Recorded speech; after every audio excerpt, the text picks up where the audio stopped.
PVKids. I just wonder, do you know what a storm is? Our life is full of different kinds of storm. When I say storm, what do you think about? Do you think about the rain and the thunder and the lightning and the tornadoes? Do storms cause you to have a little bit of fear or anxiety or concern or want to be sitting next to mom and dad? Right now we're kind of in a storm with the virus, aren't we? Things are kind of fearful and we don't really know what's happening. Well, I'm going to tell you about a story out of the Bible about a storm.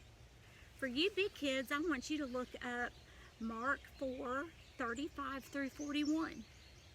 And while y'all are looking it up, all you little kids, get ready and sit down and think about that Jesus has authority over everything. Jesus is in charge of everything.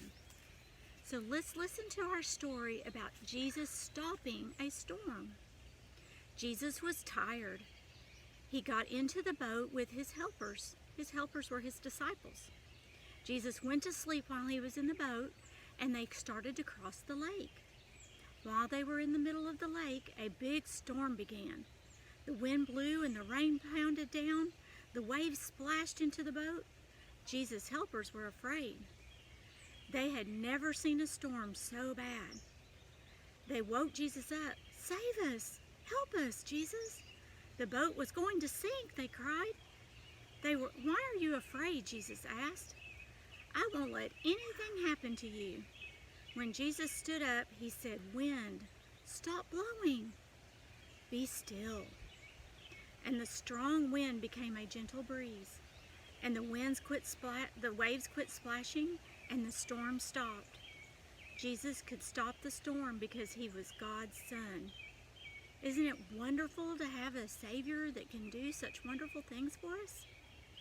The disciples in the boat obeyed. They did what Jesus told them to do. Sometimes our problems come from not obeying. But this time, in this situation, they had obeyed. And Jesus listened to them, and he reminded them that it's not always easy to follow him, but that he is always with them. The disciples also panicked. Jesus was asleep. They were like, "Why are you asleep in this storm? Don't you care about us?" And Jesus reminded them in 1 Peter, he tells us, "Cast all your worries, all your anxiety, all your burdens, all your problems, all your storms on me, because I care for you." Jesus told the waves in the storm to be still, and they instantly obeyed him. Do your mom and dad ever tell you to obey you the first time? The waves and the ocean and the winds and the rain obeyed Jesus the very first time. Think about how sometimes you wish you could change the weather so that you could play outside. How people don't have power. We don't have power over the weather. Only God does. God has power over everything. He is in control, and we are under his control. The storms and the viruses have nothing over God. He is the most powerful. I love you and I miss you.